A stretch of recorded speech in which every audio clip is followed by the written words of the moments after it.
Assalamualaikum warahmatullahi wabarakatuh. Nama saya Nur Aulia Rahma dengan NIM E1 dan 022131 akan mempresentasikan mengenai tujuan dan fungsi dari pendidikan. Terselenggaranya suatu pendidikan pasti memiliki tujuan dan fungsi.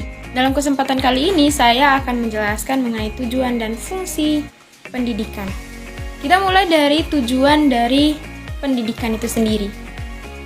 Salah satu tujuan dari pendidikan adanya pendidikan tertuang dalam Undang-Undang Dasar 1945 versi amandemen pasal 31 ayat 3 dan 5 yang menyatakan bahwa pemerintah mengusahakan pendidikan untuk meningkatkan iman dan takwa dari peserta didik. Lalu selanjutnya tertuang dalam Undang-Undang Nomor 20 Tahun 2003 pada pasal 3 yang menyatakan bahwa pendidikan nasional berfungsi untuk meningkatkan kemampuan dan membentuk watak serta peradaban suatu bangsa yang bermartabat dalam rangka untuk mencerdaskan kehidupan bangsa, bertujuan untuk mengembangkan potensi peserta didik agar menjadi manusia yang beriman dan bertakwa kepada Tuhan Yang Maha Esa, berakhlak mulia, sehat, berilmu, cakap, kreatif, dan aktif, dan menjadi warga negara demokratis yang bertanggung jawab. Berarti pendidikan nasional mampu membentuk suatu peradaban bangsa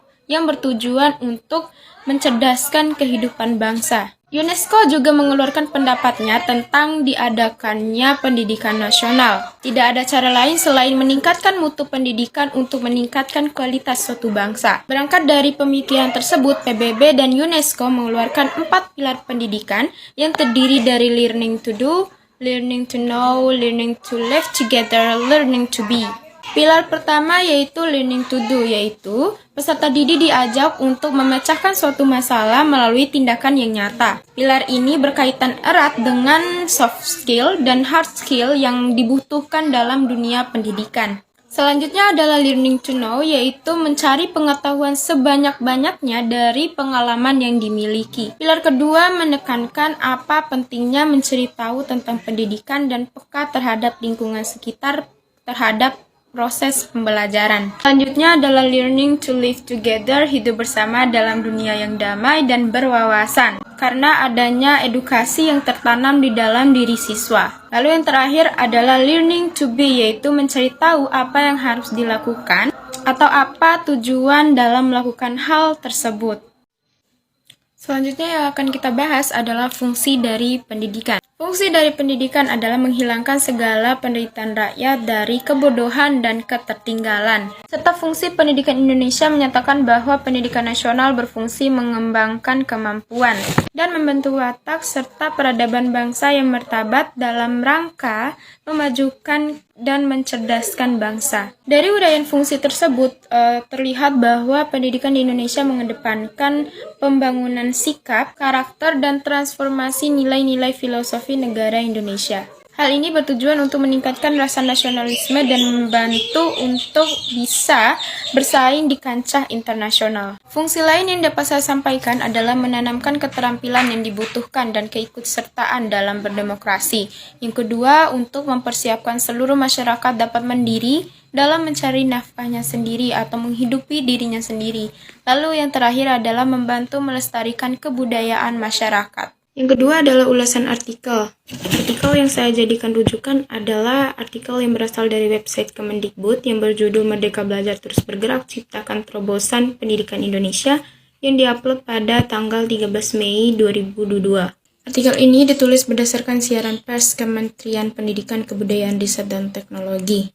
Sebelumnya, kebijakan Merdeka Belajar merupakan langkah untuk mentransformasi pendidikan demi terwujudnya sumber daya manusia yang unggul. Nadiem Makarim menyatakan bahwa kurikulum Merdeka Belajar adalah sebuah pengembangan penerapan dari kurikulum darurat yang diluncurkan untuk merespon COVID-19. Seperti yang dikatakan oleh Bapak Nadiem Makarim bahwa penerapan kurikulum ini merupakan sebuah opsi sehingga tidak memaksakan sekolah untuk menerapkannya. Hal ini tentu saja bagus karena untuk menerapkan suatu kurikulum yang baru butuh waktu transisi untuk membiasakan para guru dan muridnya. Namun, jika ditinjau lebih dalam, kurikulum ini memberikan banyak manfaat karena kurikulum ini mengedepankan pembelajaran yang jauh lebih memerdekakan, menyenangkan, mendalam, dan relevan untuk para pelajar.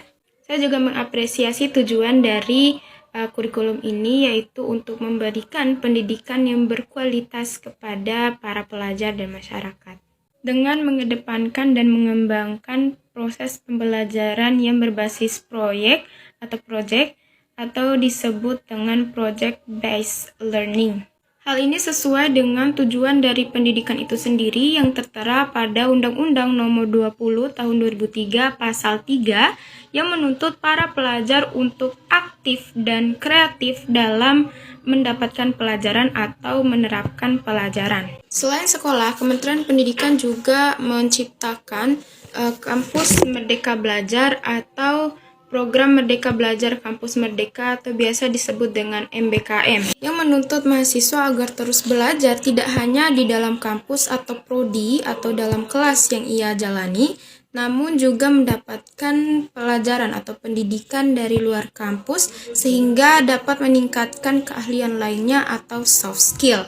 Hal ini tentu saja sangat bagus karena ada beberapa mahasiswa yang menjadi mahasiswa kupu-kupu dan tidak meningkatkan soft skill atau menggali keahlian lainnya selain yang ia dapat dari perkuliahan.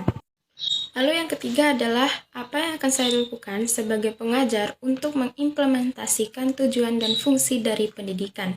Nah, ada beberapa hal yang dapat saya lakukan untuk mengimplementasikan pendidikan. Seperti yang dapat kita lihat di layar, hal pertama yang saya lakukan adalah menjadi seorang yang profesional. Kenapa menjadi seorang yang profesional? Karena seseorang profesional pasti akan menjalankan tugasnya dengan baik dan sesuai dengan protokol yang sudah ada.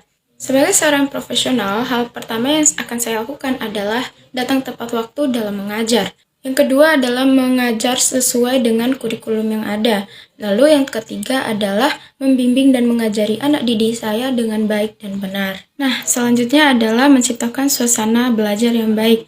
Dengan suasana belajar yang baik dan seru, saya sebagai pengajar dan anak didik saya nanti akan mendapatkan komunikasi dua arah. Hal ini akan dapat membantu untuk mencapai tujuan belajar, yaitu menciptakan siswa atau pelajar yang cakap berbicara dan kreatif. Nah, yang terakhir adalah menciptakan atau membentuk sebuah kelompok belajar di pedesaan atau di kampung di sekitar lingkungan saya untuk segala usia dengan tujuan untuk mencapai fungsi pendidikan itu sendiri, yaitu mencerdaskan warga masyarakat. Nah, itu tadi presentasi dari saya, kurang lebihnya saya mohon maaf. Terima kasih telah menonton dan menyimak. Wassalamualaikum warahmatullahi wabarakatuh.